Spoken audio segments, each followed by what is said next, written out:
Hello, world. We've got here today Mr. John Barrows from JB Sales.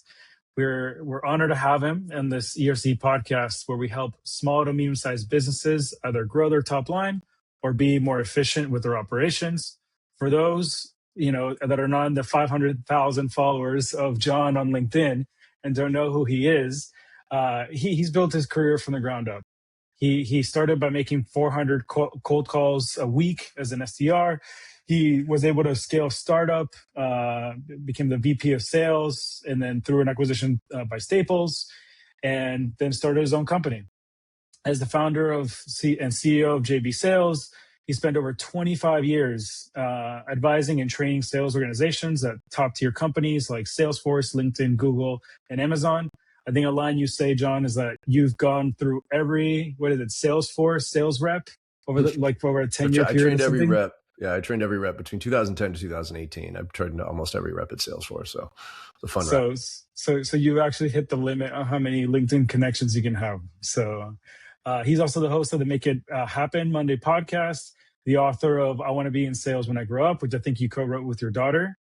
I just got a copy of it, so thank you. And, he focuses on taking an actionable, zero fluff tactics, modern business selling, AI implementation, be the Iron Man of super, use AI as a tool in your tool chest. And I've been in your course, so I've learned a lot from you, John. I'll let you fill in any gaps I may have missed. Yeah, no, I mean, I think you covered it. I think the biggest thing here is just I'm a practitioner, right? I'm not a trainer.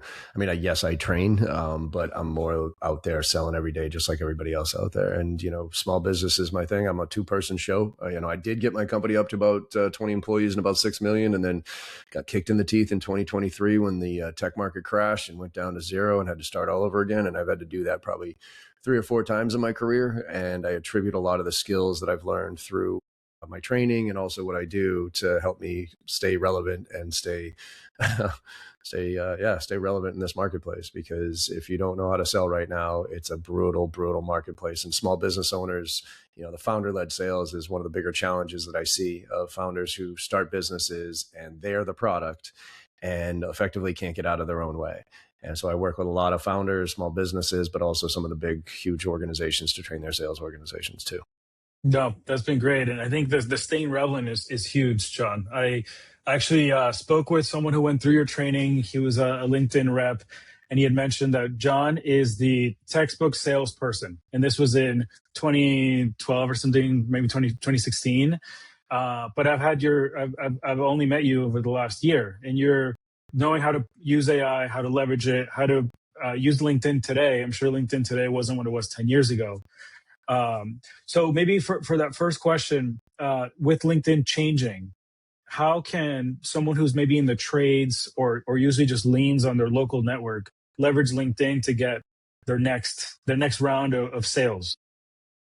I mean, look, the platform definitely has evolved. I mean, I was one of the first members on the platform. I was member number 36,541. And from what I understand, the first 20,000 were dummy accounts just to pretend like there were actually people on the platform. So probably one of the first 20,000 people on the platform. And I think they're creeping up on 2 billion at this point, which is ridiculous. So, it's changed a lot. I think it went from a networking and a relationship builder platform to now kind of a sales platform, which breaks my heart a little bit because, the people that don't know how to network are using it for direct sales. And I don't think that's the way you use LinkedIn. You have to build trust. You have to earn the ability to connect with people. And so for me, it really just comes down to starting everything off with your ideal customer profile. Like you got to I think almost every organization has to reset and relook at their ideal customer profile in so much detail. Not just the industry size, number of locations, but literally what's the department you sell into and how many employees are there? Like, for instance, I sell to, I don't care how much revenue you have. I don't care how many employees you have. I care about how many sales reps you have, and not just sales reps, how many B2B sales reps. And I also care about your tech stack and where you are on your stage of your business. Are you series A, B, C, or D? Are you public or private? Like the more nuanced you can get with that, the more you're going to understand how LinkedIn can benefit you. Because once you get so tight, LinkedIn is definitely a quality over quantity scenario here. And I would not encourage anybody to sign up for any of those LinkedIn agencies, any of those stupid AI bots that are telling you that they can drive 1 million meetings for you a week. Like, that's all garbage, by the way.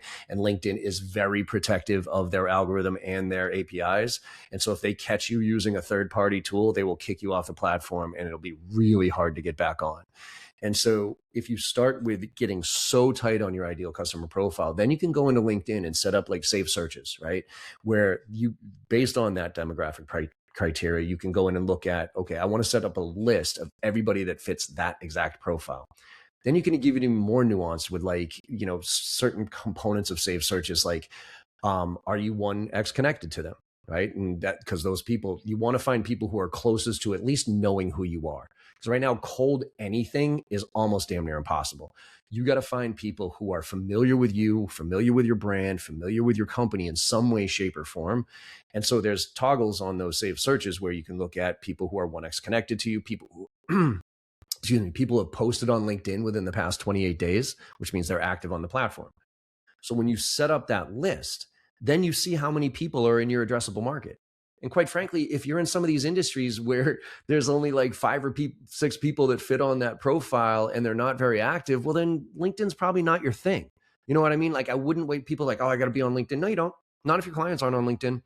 Like, go find out where they live, you know, BNI and all these different, there's sometimes where it's like trade publications, for crying out loud. That's where you should be, and not LinkedIn, because your trade, for whatever it's worth, is not on LinkedIn or active on LinkedIn. But you got to make sure it's the buyers that you're like the decision makers. Because a lot of times executives, even if your whole industry isn't, the executive is. And so once you have that list, now you can start to engage with them. And what I try to do is really look at that list and then try to be authentic with my engagement to them.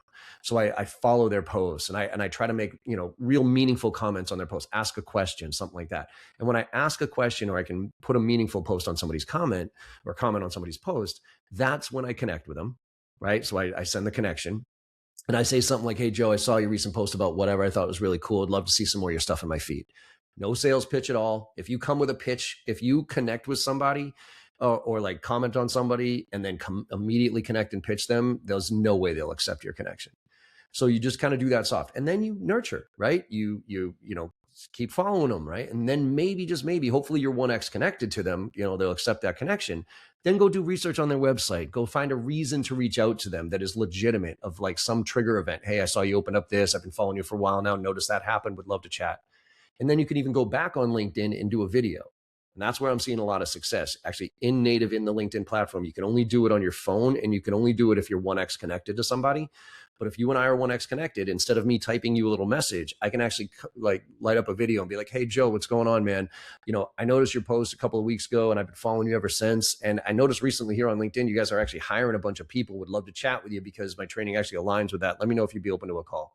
Right. And I can send that either as a video, or you can actually even send it as a voicemail file. And I'm actually having more success with the voicemail files because there's a curiosity factor there. Yeah. And so by doing it that way and kind of earning the right to then, quote unquote, sell to somebody, you have to slow roll a little bit. And if your audience is on LinkedIn, last piece I'll mention here is that's why you should be posting on LinkedIn and sharing content on LinkedIn. But everybody always asks, well, John, I'm not a thought leader. What the hell am I supposed to post? You don't have to be the content creator on LinkedIn. You just have to be the content curator. So it doesn't matter. Like, for instance, I write a newsletter every single week. It's a pain in the ass, right? It takes me an hour or two, put it on LinkedIn. You know, I write it out, and then I SEO it and all this other stuff, and then we push it out there. Now, Joe, say you and I are connected, right? And you read my post, you read my newsletter, you read a post on LinkedIn, and you like it, right? So you then take that post and you're like, hey, really interesting post by John here. You know, some of my key takeaways were X, Y, and Z. Curious what you all think. And you share that. Now, somebody you're connected to, right, reads my post because you shared it. Who do they thank? You. They don't thank me. I might get another follower, but they don't say thanks, John, for writing the article. They say thanks, Joe, for sharing the article. So you get all the credit. I did all the work. So if you can think about it as learning first, so go follow all the thought leaders. Here's another save search you can do. Pick the thought leaders in your industry that are the exact personas that you sell to most. Set up a list of those personas, follow them on, on LinkedIn. And there's a little bell, by the way, another small little nugget for everybody. If you look at somebody's profile, there's usually a bell on the upper right-hand corner of that. If you click that bell and hit all, that means every time that person posts, you're going to see it in your feed. Okay. So when you do that, now I'm following all these people. I'm learning from the actual industry experts in my space, and I'm consuming their content to learn. And then when I learn something, I share it. So I'm building my business acumen. I'm content for days. I can share whatever I want from whoever, as long as I'm learning from it. And it also builds your brand and profile. So now if you send an email to somebody and you put your LinkedIn profile in there, your signature file, for instance, and then they click on your LinkedIn profile and they don't just see Captain Sales Guy. You know what I mean? If they say, oh, made 157% of President's Club, right? Like they're going to be like, okay, never mind. But if you're constantly talking about problems in the industry, challenges the industry is faced with, showing that you're educating yourself, somebody's going to be a lot more, engaged with you. They're going to be a lot more willing to engage. Absolutely. I think yourself and also Darren McGee have been opening my world into what is possible with LinkedIn. He had cited an example of even a realtor who, is a realtor, can find that someone's moving to Durham, North Carolina, and be like, hey, I know you're I heard that you're moving, whatever. It could be a company announcement. I'm here if you need anything. And that's it. And this is someone who wasn't in your BNI group or whatever. And then now they have you, whether they close or not, or go with you, it's up to them to decide. But at least you're getting your name out there digitally. Yeah, and do it a little bit a day. Don't go crazy on this. I set up a routine where every morning for about 30 minutes to an hour, I'm kind of combing through, I'm making connections, I'm being very thoughtful with who I connect with and what messages I send, and also what value I bring. So here's another thing. If you can bring value to that person, for instance, hey, I did a quick little analysis of all the different houses in Durham, North Carolina, and kind of some things to look for or watch out for. I thought you might get some value out of that. Here you go. Right? Yep. Like no ask. Right? I mean, it's the BNI. Let's go back to BNI, right? Giver's gain. The whole mentality with LinkedIn is the more you give to this platform, the more you give away of your knowledge and your insights and all that other stuff. People think, oh, well, it's my secret sauce. No, it's not. Sorry. I promise you, I can go into AI right now and ask it any question, and it's going to give me a better answer than you probably will. So let's give up I have a secret IP here that's super valuable. Give it away, because the more you give it away, the more people are going to come back to you. Yeah. And I also learned the commenting is huge because it shows you're engaged, and it helps you also, whoever posted, so they could be thankful of you. So that's been really helpful. I wrote down also the branding. So you got to also develop your presence. You can't just have 93 connections, never posted, and now you're got to go slowly. Think about who you've worked in the past, add them. You can only get second connections if you have first connections. So that's been super helpful. Yeah. And actually one more piece on that too, because the one that I got a huge pet peeve here on LinkedIn, which is when somebody sees, because you said earlier, I got almost 500,000 connections to this, right? 30,000 1X connections. And I get all the time, hey, John, I see you're one connected to Joe. Could you make that introduction for me? Absolutely not. I'm not even going to respond to you, by the way. Like that is such a lazy, because first of all, the likelihood of me knowing the person you're reaching out to, not very high. Right. And even worse, the likelihood of me knowing you well enough to put my name and reputation on you. Are you out of your mind? Like what? I could have met you like 5 years ago at a training, and you could be an axe murderer for all I know. There's no way I'm going to make that introduction. But if you earn it a little bit, and this is true for email and in-mails, where say we're connected, right? 1X connected, and you want to talk to somebody who I'm connected to. Do the work. Hey, John, I see you're one connected to Sarah, whatever. I've been following her for a while now. I noticed that she just said that she's moving to Durham, North Carolina. Well, I'm a realtor in Durham, North Carolina, and I help people, move from towns, and I can help share some insights. Would you mind making that introduction for me? So effectively, you're ghostwriting the email. So all I have to do is forward it to that person, and I don't have to think too much. Your chances go up exponentially of me making that. Now, I still probably won't, but the likelihood of me doing it, because if you make me do any work at all for this, it's not going to happen. It's just like getting a testimonial. If anybody's ever tried to get a testimonial, like, Joe, could you give me a testimonial? 3 weeks later, sorry, John, still haven't gotten to it, whatever. But I'm like, if I write the testimonial for you and say, hey, Joe, what do you think of this as a testimonial based on our relationship? Would you approve this? Yep. 3 seconds later, yeah, John, that looks great. And it goes on my website. So make it easy for the person to make the referral to you. Do not be lazy, because if you do that, you will do way more harm to your brand than good. And I beg you, I beg you, I beg you, trust me, I've tried it.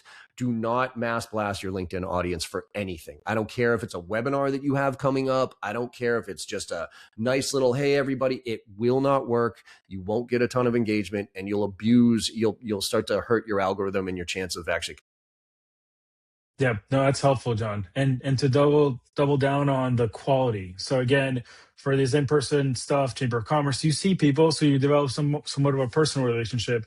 What's some tips you can share on, you've been following this person and you know them and you comment them, but to get to the sale, the 10, 20, $30,000 contract, I mean, how do you nurture that without even seeing the person in real life? So first of all, so you're talking about like meeting somebody at a trade show and then connecting with them, and then how do you Not nurture them? even, not Oh, even. okay. This is like you have someone in your prospect list, your Yep. safe search. How do Yep. you go from that to then slowly get into Gotcha. building enough rapport, et cetera, to be able to close the sale? Yeah. So again, I think this goes down to intent and reasons. So if somebody's on my list, right, and I'm following them, and I make a comment and I connect with them on LinkedIn without a hard sell on anything, well, then I gotta go do some homework, right? And LinkedIn actually is coming out with especially Sales Navigator is coming out with some really cool stuff. It's called sales assistant and lead assistant. So it's like I think it's sales assistant, where when you're on somebody's profile, you can literally click a button and it'll tell you what their priorities are, and it'll even help you write an email using their AI tool. I don't love it. It's good. It's not great, but at least it gives you reasons, right, about some of their strategies or what their business is going through. But if you don't have access to that, right, then you go on their website and or you use AI and you say, hey, could you give me 5 different trigger events of the most recent and relevant trigger events that are happening for that person in that business that I could use to reach out to based on the value that my solution provides. Okay. So, I mean, the old school way of doing this is I'm going to go on your website. I'm going to look at the news and events. I'm going to look at press releases. I'm going to see, okay, did they open up a new office, launch a new product, merger and acquisition? Was there a quote that I could, pull from as far as their, a post that they just recently did, and use that as the reason to then say, hey, Joe, thanks for connecting a few weeks back or whatever it was. And this phrase is a really good one. As I learned more about your business, I actually noticed where this happens, right? This trigger event thing happens. And I'd love to chat with you because a lot of our clients who that happens to leverage our solution this way. And I thought it'd be worth a conversation, right? So now there's the ask, right? And maybe double tap that with a phone. Hey, Joe, I just sent you this email. It's 2:35 on Wednesday afternoon. I noticed you guys are doing some cool stuff. Would love to chat with you. Could you either email or call me back, right? So there's your double tap approach. Then maybe the next touch, if they don't respond to that, is sharing a piece of content that is relevant to that thing. So if you have like a case study or something like that you've done for a client that went through whatever that trigger event thing was, share it with them. Hey, Joe, not for anything, man. We worked with a client recently who has gone through that type of transition or whatever it was. And we were able to show these type of results for them. And here's a case study. I'd love to, or maybe not even tell them, maybe not even send the case study. Just tell them that you have it, right? Because you want to stretch out as many touches as possible here. So you could say something like, hey, Joe, I noticed that you did that. And, recently we did some other stuff with another client. I have a case study I'd love to share with you that walks through the results that we were able to drive for them. Let me know if you'd be interested in checking that out. That's Because it. Not 15 minutes, not Yep, no that. 15 minutes. Because if you look at calls to action, there's a lot of data on what works and what doesn't work right now. Straight like, are you free tomorrow at 3:00? That doesn't work at all. Hey, are you open for 15 minutes? That doesn't really work anymore at all either. Let me know, they call interest CTAs, which is something like a softer one. Hey, let me know if that's interesting to you. Let me know if you'd be interested in me sending you something, right? And then there's the offer CTA, which is the highest one, which is, hey, what I just said there. Hey, I have a case study here or a white paper or whatever that addresses that specific thing. Would you be interested in me sending it to you? So it's like, all right, cool. So now you get that, you fire it off to them, right? And then you try to find another. And then maybe what I talk about is like asking like an interest question that's very specific to their pain point, right? Hey, Joe, how are you currently managing this? Well, the reason I'm asking is because we work with people just like you, help address that problem. If it is, I'd love to chat with you. And then look for another trigger event maybe. And I usually do like 5 or 6 different touches to kind of tell a story here. People say that 16, 17 touches is the amount of touches that you need to take, get in touch with somebody these days. I think that's crazy. If you reach out to me 17 times, I'm going to call the police on you. I mean, that's just straight up, right? So Instead of that, and by the way, I think I know why it's 16, 17 times, because by the time you get to 16, 17, it's take me off your fucking list. You know what I mean? Like, there's your response. Like, good for you. So I do 6 or 7 because I think as long as I have 6 or 7 legit things to say, I'll put together a little story here. And that's why I think it's important to take a step back before just sending an email to somebody and then scheduling another activity 3 or 4 days later to figure out what are you going to do next. I'm a big fan of taking a step back, doing all my research at the same time, which now can be hyper accelerated by AI. Do all my research, find all the different reasons I should reach out to them, and then map out a 7-touch sequence that kind of tells a story, and then tweaks up my calls to action, those type of things. And then after that, I never have a breakup email. I never have an email that says, oh, so, this will be the last time I reach out to you, or 1, 2, 3 stuck under a rock, stupid crap. I actually always compliment people, and I leave them with resources. So my last email to you would be something to the effect of, hey, Joe, doesn't look like, sales training or prospecting, filling that pipeline is a priority for you right now, which means you're probably in great shape. Here's a few resources. They're free resources that if you want to check them out, feel free. And if prospecting ever comes back to the top of the priority list, feel free to reach it back out to me directly.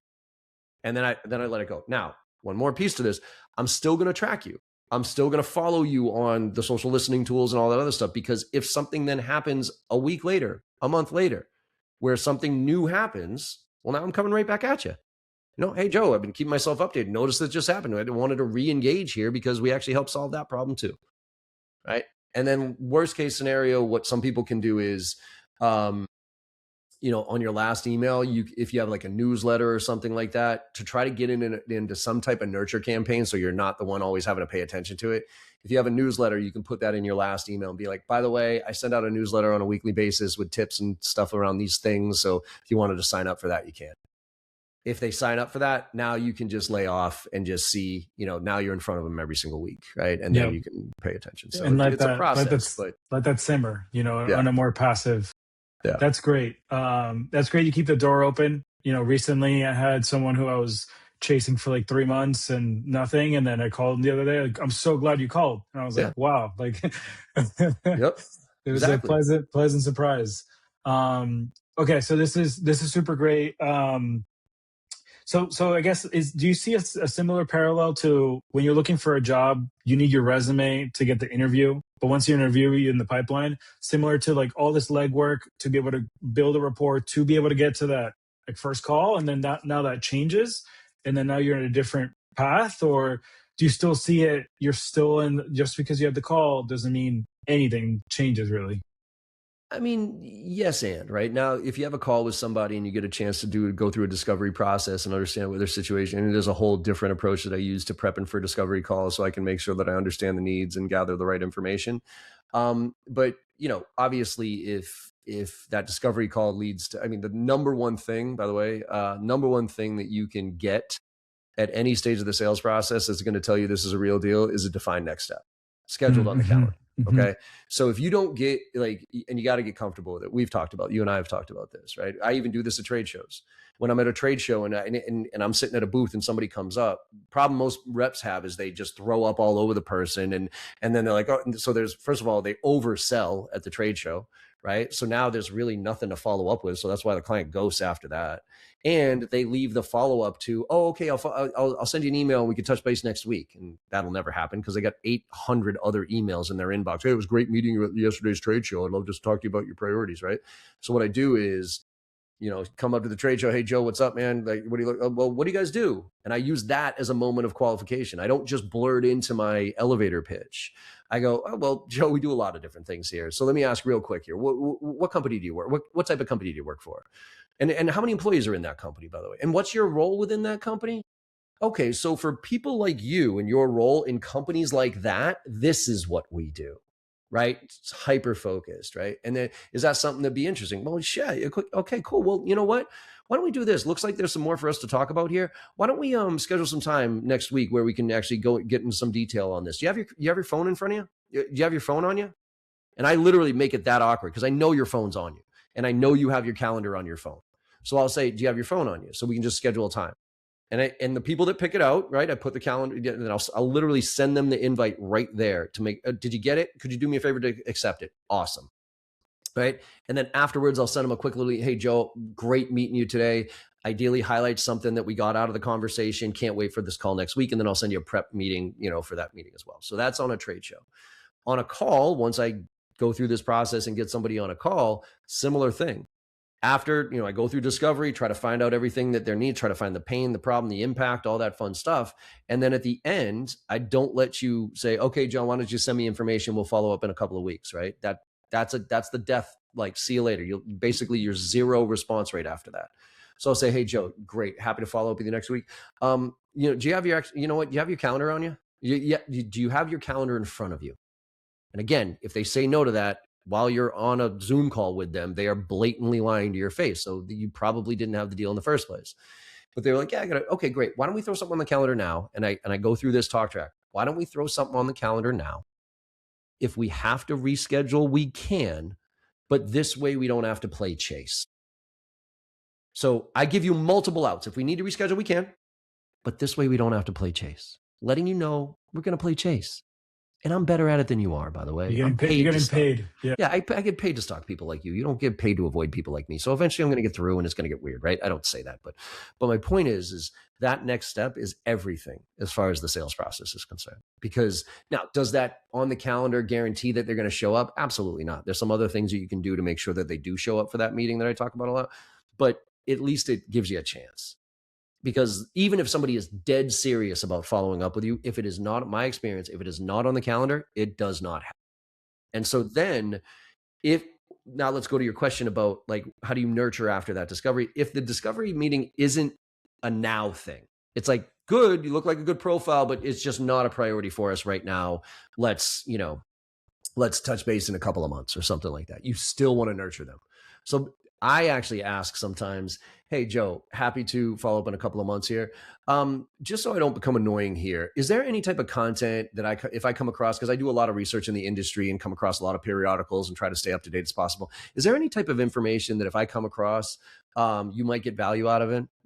Examples, like in my world, would be like any new AI tools, any new sales methodologies or tips or anything like that, top of your list. Well, yeah, John, if you ever come across any, stuff on this, feel free to send that by. And by the way, I say that does not have to be JV sales specific. That can be, about the industry, right? Well, yeah, John, if you ever, so now I track that. I follow that content, those thought leaders that I was talking about earlier. And when I come across a piece of content that I think is valuable and you said that you thought might be interesting, hey, Joe, I've been keeping myself updated. I actually read this article recently, thought of you. I remember you told me you were really interested in this stuff, thought you might get some value out of this. Here you go. Not let's talk about it, not let me sell you something, but the whole key there is to try to stay top of mind without being annoying. Yep. Yeah. And I like that a common theme here, I'm just writing some notes, is the consent. Consent, and also knowing if it's a fit mutually early. So when you're at the trade show or meeting someone, you're like, what is it that you do? If you're talking to the engineer or whatever, it's like, thanks so much. Like, we'll keep in touch, or you can navigate it that way and kind of get your exit doors out. And also, sorry, did that trigger something? No, it triggered one of my favorite tips of trade shows, and it's a mentality thing and it's an exit strategy. So, the conversations you get into where you're just like, oh shit, like, how do I get out of this conversation? You know what I mean? Like, this is not a prospect, like, no offense, but like, this person is just a total waste of my time. And what do you do? You need to go to the bathroom? Well, the obvious, right? I got to grab a drink. I got to go to the bathroom. Like, those are the kind of telltale this person's terrible. But what I do is I actually flip it. I treat almost every interaction as a timed event. So whether you're a good prospect for me or a not good prospect for me, the max I'm going to spend with you is about 5 minutes, max. Because if you're a good prospect, I need to shut the hell up and lock in that meeting for that next step, because I'll probably oversell myself. If you're not a good prospect for me, I got to figure out a way to keep moving, right? So what I'll do is like at a certain point in the conversation where I can tell. Now, subset here. If it is an engineer of a company that fits your profile, I go into discovery mode. They're not my buyer, but I can gather some great insights from them about what tools they use, what it looks like, whatever it is. So I try to extract as much intel out of them, and then I'll go prospect to an executive of that company, and I won't mention that I talked to that person, right? Mm-hmm.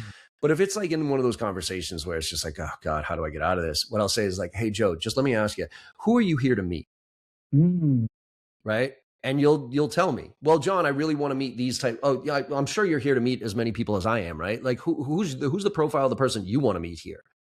Well, yeah, if I'm really looking for people that fit this profile. Awesome. Well, Joe, because I know you're probably here to meet as many people as I am. What I'm gonna do here is we can bail, and I'm gonna go meet some more people. And if I come across anybody who fits the profile of who you're looking to talk to, I'm gonna point in your direction. Could you do me a favor and do the same thing for me on my side? Because I'm looking for these type of people. Well, yeah, sure. Cool, man. Good luck out there. So what you're doing is you're leaving. And by the way, that's not a lie. If I come across somebody who says, "Man, I really wish I could, meet somebody that did this," I'd be like, "Oh shit, like actually that guy Joe over there does exactly that thing." You know what I mean? You should go talk to him. 99 out of 100 times is probably not going to happen, but it's a nice way of leaving them with positivity. Be like, hey, and again, relate. Hey, I'm sure you're here to meet as many people as I am. So tell me the type of profile. Great. Look, as I am out there meeting more people, if I come across, I'll point them your way. If you do, point them my way. And maybe at the end we can get together and see what you want. Cool. All right, good, man. Good luck out there. See you later. So now you can just get in and out of those conversations really, really fast in a very polite way. Yeah, and I love that. Like, kind of keep the door open and keep it in good faith. Like, just like you were saying before, like you're not gonna be like, "This is the last email, goodbye." It's Yeah. just like, "Hey, here's some stuff that you can have Yep. here. I'll be here whenever you're ready." So that's a really good tip. Let's see. Yeah, so maybe let's talk a little bit about AI. I know you talk about Yeah. it a lot, but Yep. I guess the particular thing is, let's put ourselves in the plumber's shoes. So plumber, maybe he has some good residential work, but wants to get into commercial.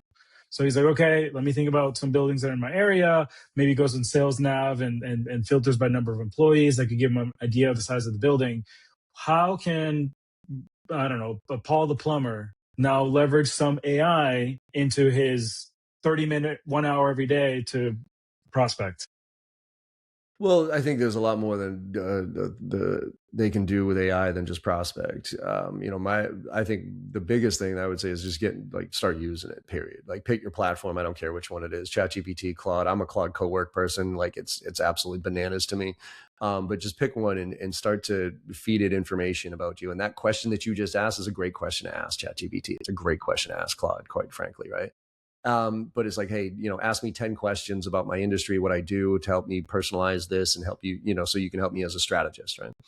But if you're going to use it specifically for sales, first of all, you got to help, figure out it. You can actually, I have prompt packs that can help you do most of this stuff. So for instance, like your ideal customer profile, the first process you should go through is getting so deep tight on your ideal customer profile. So you want to get into commercial. Okay, well, what kind of commercial? What locations? What is the sweet spot for based on what you do and what your differentiators are as a plumber Yep. compared to the other Yep. ones, right? So great. What does that look like? Okay, well then who is the buyer at those places, right? And what do they care about? What are their priorities? Okay, cool. Well, now, based on these people and those priorities, what value can I bring to those people? Help me create messaging that will resonate based on my value proposition to those people. Cool. Now, figure out what your routine looks like. And I use in Claude, there's skills. In ChatGPT, there's GPTs. In Gemini, there's gems. But you can create very specific things, gems, GPTs, whatever, to do very specific things. So I have a research skill where once I identify a tier 1 account through Sales Navigator that is like, that's one I want to go after, I take their LinkedIn profile and I take their company website, I put it into the skill that I have to do research, and that skill then goes through a process of looking at their website, looking at their LinkedIn profile, scraping it for any trigger events, finding all the different reasons, giving me an understanding of what that company does, who they sell to, what their priorities are, how can I help? And then 2 or 3, different trigger events that I can use to then reach out to them. And then sometimes even writes the email for me as a baseline to use to reach out. So I have a skill for that. I have a skill for pretty much, my ideal customer profile. I have a skill for list building. So there's a million different things you can do with AI. The key though is for people who aren't using it yet is to just start using it. And I know it's a journey. I know it's scary, but when you see how fucking easy it is, once you start getting going, it'll blow your mind. And I hate to say this because this is uncomfortable.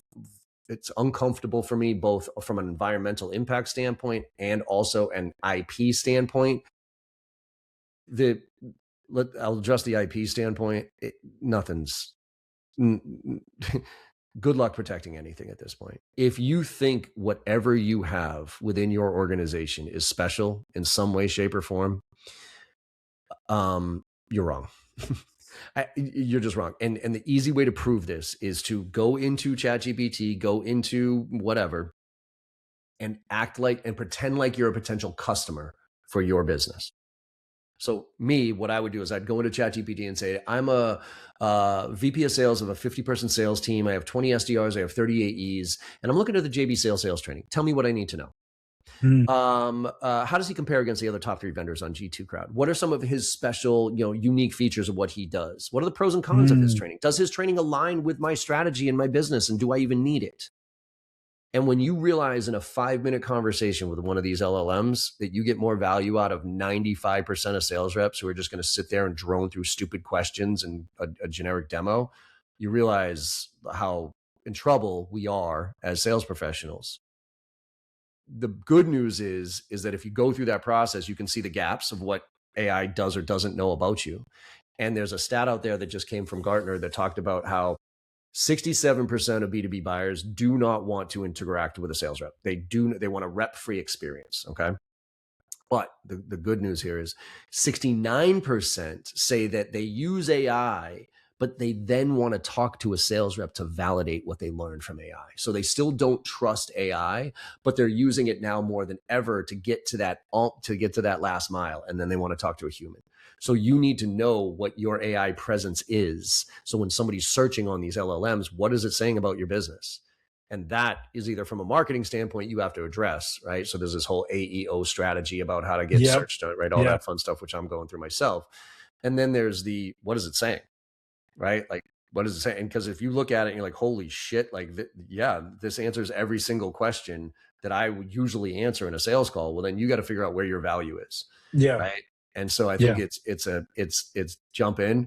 You can't be afraid of it. And then the questions, like, it's just like back in the day, the Google, right? Like, well, did you Google it, first before asking that question? It's like my friend, when I was doing IT services, my first startup, Thrive, that we sold to Staples, I was a sales guy within 50 engineers, and my CTO was friends of mine. And I would always ask him, hey, and I would literally, Slack him and ask, like, hey, whatever, like a technical question about whatever it was.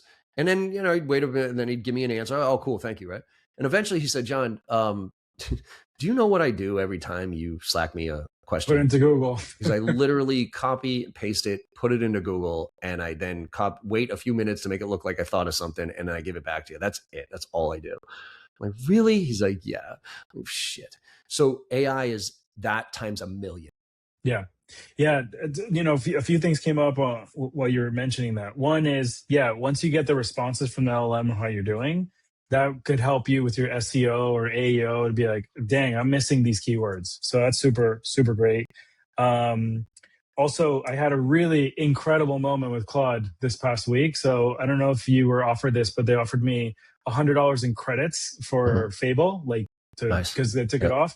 So I was like, all right, let me try Fable. I do have Claude connected via MCP to my CRM. And I was just talking about prospecting, like, hey, I'm looking for this particular, companies that recently were purchased. They want to do expense reduction. Let's look into it. When it was done with the prompt, it was like, I've already created 8 companies in the CRM. Here are the people that could be decision makers. I was like, I didn't tell you to do that, but I'm glad you did, because they were in the right place and the right filters. And now I'm like, all right, well, you saved me some work on the actual typing in the CRM. So it's bananas. I mean, once you really get to know, like, the MCP connectors, which I'm sure a lot of people listening are like, what the hell is that? Just search it. It's basically to let these SaaS tools connect to the platform, and then it goes and does the activity. It's not like a browser thing. It literally goes into the app and does whatever it is. So I like Salesforce. I use Salesforce. I had 30,000 connections, like 30,000 records in Salesforce, because I went from Salesforce to HubSpot back to Salesforce. And once the MCP connector came out, I was like, could you go in and analyze all the accounts and contacts in Salesforce and tell me which ones have any information in them at all and which ones are helping and hurting, whatever. It said, yeah, you got 30,000, John. 25,000 of them have no information. There's no history. There's nothing. I'm like, cool. Could you get rid of them? It deleted 25,000 records that were a waste of space in my CRM. And then for the 5,000, I use Apollo as the NCP connector, and Apollo can enrich your data so it can do emails and phones and all that other stuff. So I was like, for those 5,000 accounts, could you enrich all the information of all the contacts in there with the right email address, the right phone number, and the right information? And it did it. And I didn't even have to go into it. I didn't have to go into Salesforce once to do it. It was like magic. No, it's great. And then for the IP point, yes, I guess people can search Darren McGee, and have your Bibles produced. But I will say, as a customer, and I'm sure many of your users or customers, it's like I still would love the coaching. I still would love the accountability, the monthly check-ins, the fact that I have skin in the game. I've invested money into it, so.